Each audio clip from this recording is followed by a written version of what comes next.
প্রাণপ্রিয় ভাইরা, আল্লাহ রাব্বুল আলামিন বলছেন, ও গোলাম,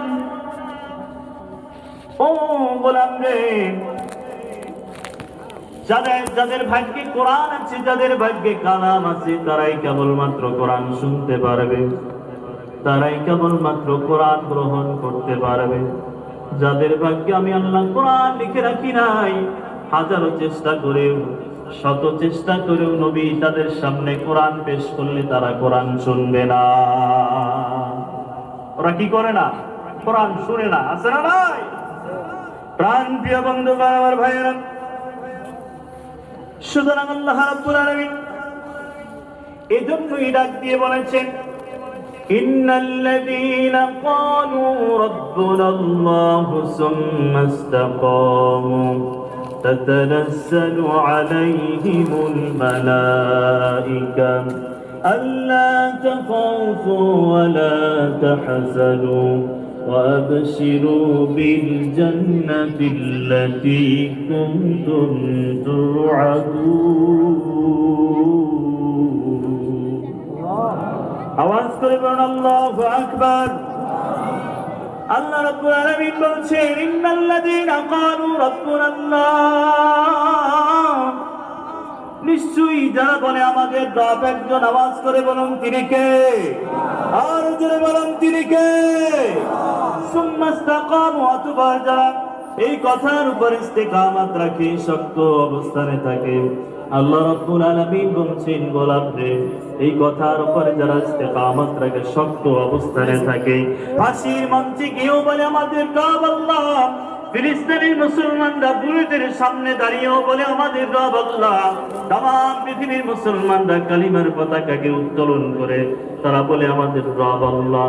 আল্লাহ রাব্বুল আলামিন বলেন, সুম্মা ইসতাকামু, তাদের উপরে এই ইস্তিকামত রাখার কারণে তাতানাজ্জালু আলাইহিমুল মালাঈকা, আমি আল্লাহ তাআলা একজন ফেরেশতা নাজিল করে দেই, আর ফেরেশতারা এসে বলতে থাকে, আল্লাহ তাখাফু ওয়া লা তাহজানু ওয়া আবশিরু বিল জান্নাতিল্লাতী কুনতুম তুআদুন।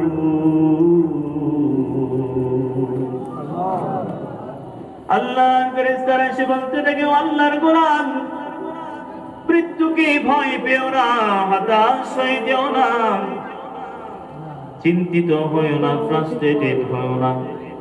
আল্লাহ রাব্বুল আলামিন আমাদেরকে পাঠিয়েছেন, ওয়া আবশিরু, আল্লাহ যে ওয়াদা করেছেন, বিল জান্নাতিল্লাতী, জান্নাত। আল্লাহর গোলাম, মরতেই দেরি হবে, আল্লাহর জান্নাতে তোমার ঢুকাইতে দেরি হবে না। আওয়াজ করে গান সুবহানাল্লাহ। সুতরাং ওই আল্লাহর নাম আমাদের হৃদয়ে রাখার দরকার আছে না ভাই? আমার বন্ধুগণ, আমার ভাইরা, আল্লাহর কোরআনের রাজ কায়েম করার জন্য যদি রাজপথে রক্ত দেওয়া লাগে, রাজপথে জীবন দেওয়া লাগে, কারা কারা রাজি আছে দু হাত তুলে আল্লাহকে দেখায়। নারে তাকবীর।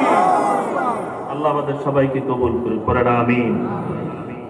প্রাণ প্রিয় ভাইরা, আল্লাহর কোরআনের কথাগুলি যদি আপনার আমার হৃদয়ে শুধু গেঁথে নেই না, একেবারে সংসদ পর্যন্ত বাস্তবায়ন হয়, সংসার থেকে সংসদ পর্যন্ত, যিনি রহমত দিয়ে পুরা একেবারে জায়গাটাকে পরিপূর্ণ করে দিবেন তিনি কে? এজন্য আল্লাহ রাব্বুল আলামিন বলছেন, ইন্নামাল মুমিনুনা আল্লাযীনা ইযা যুকিরাল্লাহু ওয়াজিলাত কুলুবুহুম ওয়া ইযা তুলিয়াত আলাইহিম আয়াতুহু زادتهم إيمانا وعلى ربهم يتوكلون।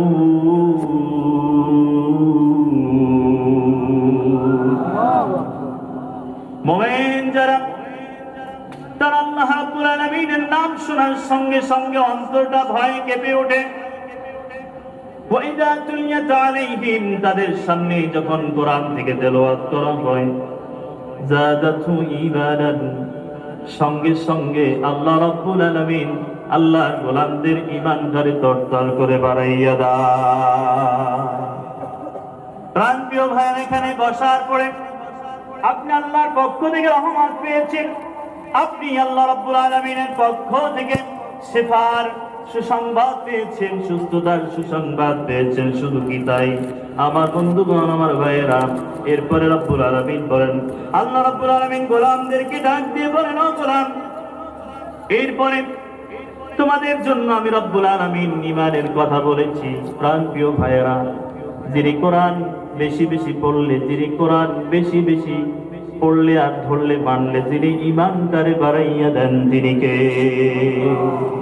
ঈমানের পথে অবিচল থেকে আমার মরণ যেন হয়। ঈমানের পথে অবিচল থেকে আমার মরণ যেন হয়। তোমারই কাছে মিনতি আমার, তোমারই কাছে মিনতি আমার, মহামহিম দয়া ময়। ঈমানের পথে অবিচল থেকে আমার মরণ যেন হয়। পড়েন আমিন। প্রাণপ্রিয় ভাইয়েরা, আমার কলিজার টুকরা ভাইয়েরা, আমার কলিজার টুকরা বাবাজিরা রে, আল্লাহ রাব্বুল আলামিন আমাদের সামনে পরীক্ষা দিয়েছেন। কত রকমের পরীক্ষা দিয়েছেন। ঈমানি পরীক্ষায় যদি উত্তীর্ণ হওয়া যায়, একজন আমাদের জন্য বিজয় দান করবেন, তিনি কে? এজন্য আল্লাহ রাব্বুল আলামিন বলছেন, ওয়ালা তাহিনু ওয়ালা তাহজানু ওয়া আনতুমুল আ'লাউনা ইন কুনতুম মুমিনিন।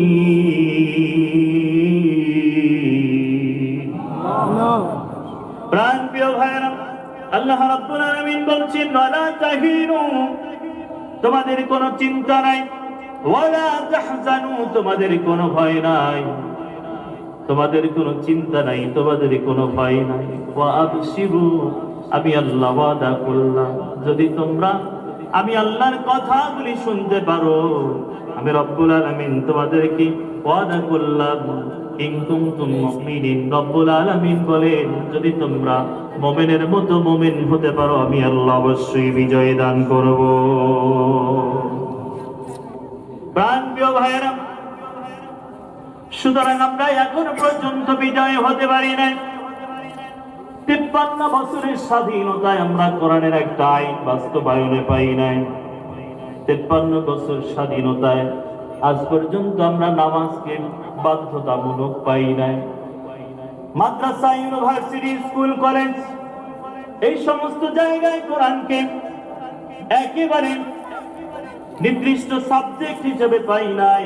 আমার বন্ধুগণ, আমার ভাইয়েরা, অথচ এটি হলো আল্লাহ রাব্বুল আলামিনের শ্রেষ্ঠতম কিতাব। আল্লাহ তাআলা বলেন, যালিকাল কিতাবু লা রাইবা ফীহি হুদাল লিল মুত্তাকিন।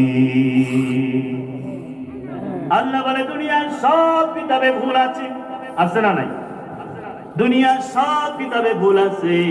আমার প্রিয় ভাইয়েরা, আমার প্রিয় বাবাজিরা, এই যে সংবিধান আমাদের দেশে আছে না নাই? প্রত্যেকটা দেশের সংবিধান আছে না নাই? কিন্তু আমার বন্ধুগণ, আমার ভাইয়েরা, মুসলমানদের সংবিধান একজন দিয়ে রেখেছেন, তিনি কে? আওয়াজ করে বলতে হবে, মুসলমানদের সংবিধানের নাম কি? প্রাণপ্রিয় ভাইয়েরা, এই কোরআনকে আমরা ওয়েস্টিক সাবজেক্ট হিসেবে পেয়ে থাকি। কোরআন আল কারীমকে এমন জায়গায় অল্প কিছু পরিমাণ দেওয়া হয়, ওই সাবজেক্ট কোলাপান খুলি দেখে না, আছে না নাই? আমার বন্ধুগণ, আমার ভাইয়েরা, অথচ পৃথিবীর শ্রেষ্ঠতম কিতাবের নাম হলো আল কোরআন। কোন সন্দেহ আছে? কোন সন্দেহ আছে? প্রাণপ্রিয় ভাইয়েরা, যদি আমি কোরআন প্রেমিক হই, আল্লাহ প্রেমিক হই, নবী প্রেমিক হই, তাহলে পরে কোরআনের জন্যই আমরা কোরআনের রাজ কায়েমের জন্যই চেষ্টা করব। কারণ নবী করিম সাল্লাল্লাহু আলাইহি ওয়াসাল্লামের কোন ধরনের শত্রুতা ছিল না, মক্কার মানুষ তাকে আলামিন উপাধি দিয়েছেন, মক্কার মানুষ তাকে আদর করতেন, ভালোবাসতেন। কিন্তু নবী আমার যখন কোরআনের দাওয়াত দেওয়া শুরু করলেন, কোরআনের দিকে ডাকা শুরু করলেন, সর্বত্মাসদের মাথা গরম হয়ে গিয়েছিল। কথা বলেন ঠিক কিনা? নবীর শরীর থেকে রক্ত ঝরিয়েছে। তাইফের ময়দানে নবীর শরীর মোবারক থেকে রক্ত ঝরে জুতা মোবারক আটকে গিয়েছিল ভাইরে। অন্য কোনো কারণ নয়, একটাই কারণ, আর সেই কারণ হলো আল্লাহর কোরআনকে রাষ্ট্রীয়ভাবে তারা কায়েম করতে চেয়েছিলেন। ঠিক কিনা? প্রাণপ্রিয় ভাইরা, আসুন এবার আল্লাহ নবী মুহাম্মদুর রাসূলুল্লাহ সাল্লাল্লাহু আলাইহি ওয়াসাল্লাম মক্কি জীবনে কোরআনুল কারীমের দাওয়াত দিয়েছেন। কোরআনের দাওয়াত দিতে গিয়ে নবীকে কি পরিমাণ নির্যাতন করা হয়েছে, কি পরিমাণ জুলুম করা হয়েছে, কি পরিমাণ অত্যাচার করা হয়েছে। নবী তো কোরআন দিয়ে খারাপ কিছু চায় নাই, নবী চেয়েছেন কোরআনের আলোচনা দিয়ে, কোরআন দিয়ে সমাজ গঠন হলে ধর্ম বর্ণ সবাই একসঙ্গে শান্তিতে থাকবে। ঠিক কিনা? প্রাণপ্রিয় ভাইরা, নবী এই মিশন নিয়ে যখন নামলেন, নবীর উপরে যখন কোরআন নাজিল হইল, আস্তে আস্তে করে নবীর সাহাবীরা বাড়তে লাগলো, নও মুসলিমরা বাড়তে লাগলো, নতুন মুসলমানদের গণজোয়ার। প্রাণপ্রিয় বন্ধুগণ, আমার ভাইরা, এমন অবস্থায় নবী করিম সাল্লাল্লাহু আলাইহি ওয়াসাল্লামের 70 থেকে 72 জন যখন সাহাবী হয়ে গেল, মক্কার কাফির আর মুশরিকরা, আবু জাহেল, উতবা, সাইবা, তারা চিন্তা করলো মুসলমান যেভাবে হচ্ছে, কোন একদিন কোন এক সময় তারা কোরআনের রাজ কায়েম করে ফেলবে। কোরআনের রাজ কায়েম করলে পরে টেন্ডারবাজি করা যায় না, চুরি করা যায় না, রাহাজানি করা যায় না, ধর্ষণ করা যায় না। সুতরাং আবু জাহেল ছিল মক্কার সব থেকে বড় লম্পট। এই লম্পটের রাজত্ব থেকে এমন ভাবে ছিটকে যাবে যে এই রাজত্বে কোনোদিন আর আবু জাহেল ফিরে আসতে পারবে না। মদ খাওয়া বন্ধ হয়ে যাবে, হারাম খাওয়া বন্ধ হয়ে যাবে, সুদ খাওয়া বন্ধ হয়ে যাবে, ঘুষ খাওয়া বন্ধ হয়ে যাবে।